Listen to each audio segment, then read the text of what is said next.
Photoshop brushes have evolved over the years, and designers now use them as a fast and easy way to place clip art and shapes into their artwork. There are thousands of free Photoshop brush sets and more every day.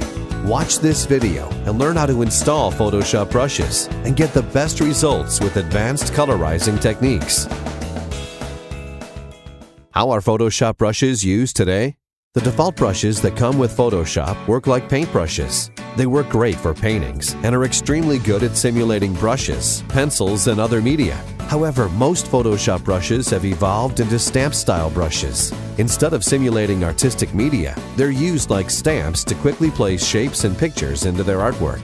By using these stamp brushes, designers can create everything from simple shapes to photorealistic splatters and lighting effects without drawing anything. Installing Photoshop brushes. There are a few ways to install Photoshop brushes. The most convenient way is to go into the Brush Preset Picker palette menu. To do this, select the Brush tool, then bring up the Brush Preset Picker. You can find this in the Options bar or by right-clicking anywhere in your document. Next, click on the palette menu and select Load Brushes. Browse for the brushes, then click OK. The brushes will now appear at the bottom of your Brush Preset Picker. If you want to save or delete brushes, you can do this easier in the Preset Manager. The Preset Manager can be accessed by going to Edit, Presets, Preset Manager. Here you can select multiple brushes at a time and save or delete them. Want to have the brushes show up in the panel menu of your Brush Preset Picker? You can do this by placing them in your Photoshop Brush Presets folder. To do this, look in the video description for the folder locations that matches your operating system. Copy and paste the file into the folder, then restart Photoshop.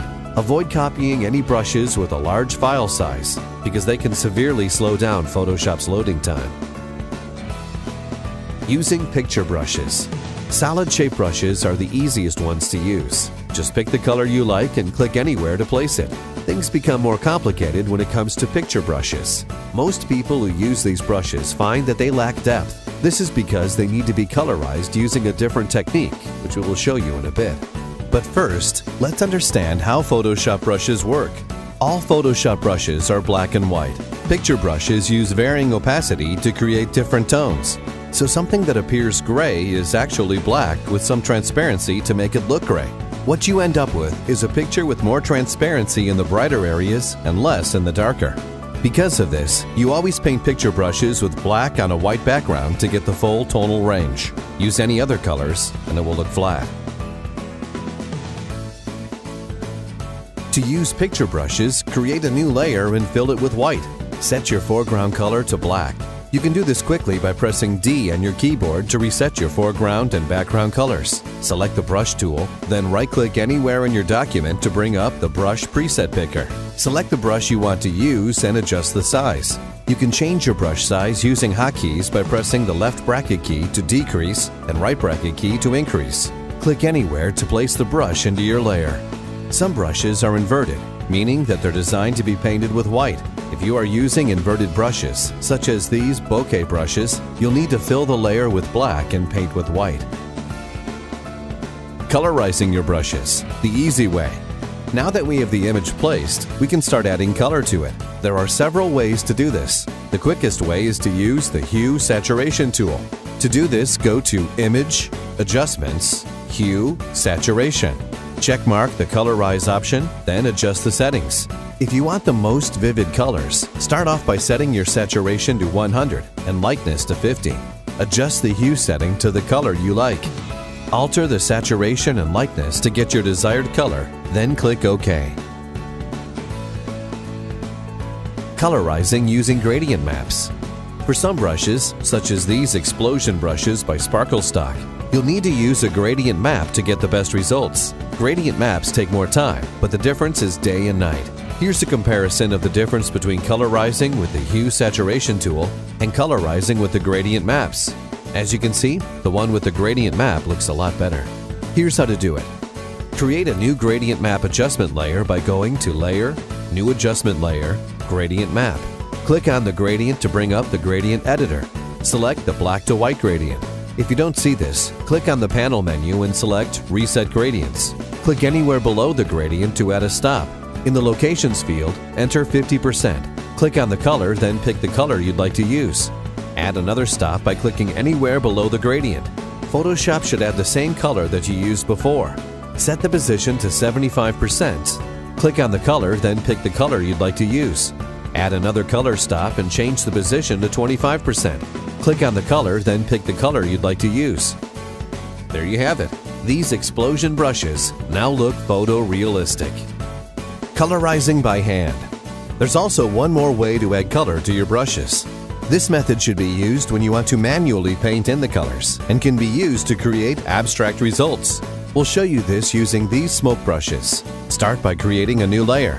Position this layer above the layer with the brush, then change the blending mode to color. Hold the Alt key, then click between the current layer and the layer below. This will clip your current layer to the layer below so that the color we add to this layer only affects the smoke layer. Select the brush tool. Set the brush to the default round brush and start painting with any color you like. I'm going to stick with the colors cyan, magenta, and yellow to make these smoke look abstract. You can quickly access these colors in the Swatches palette by going to Window, Swatches. Click on the panel menu and select any one of the Pantone CMYK presets.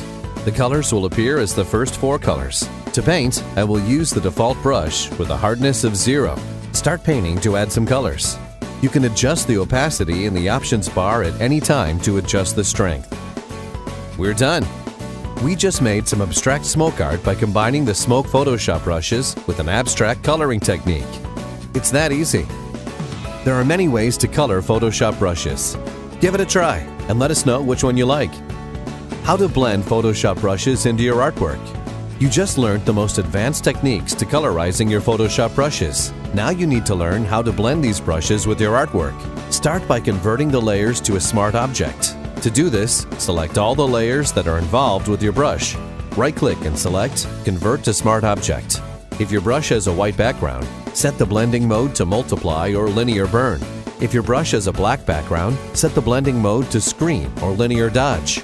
If blending modes aren't doing the trick for you, right-click on the layer, then select Blending Options. Set the blending mode back to normal, then go to the Blend If options near the bottom of the window. If your brush has a white background, you'll need to adjust the white input slider. If your brush has a black background, adjust the black input slider. Hold down Alt and drag the input slider towards the other side. The slider should split in half, and you'll see the background disappear as you move it towards the other side. You can also drag the other half of the input slider to make the edges blend harder.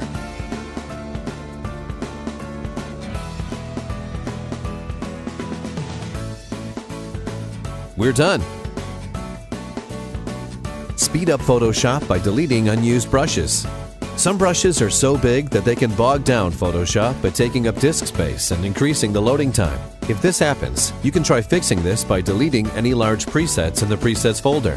See the video description to find the location of your folders. You can also reset Photoshop by holding down Alt, Control, and Shift, or Command Option Shift on Macs while starting up Photoshop. Photoshop will ask if you want to delete your preferences file. Click Yes. Note that this will delete all of your Photoshop preferences, including all the brushes, patterns, and other presets you've loaded. Thank you for watching this tutorial. Check out the video description for a list of our favorite websites to download Photoshop brushes from. Download some Photoshop brushes and give them a try. Subscribe to us for more great Photoshop tutorials.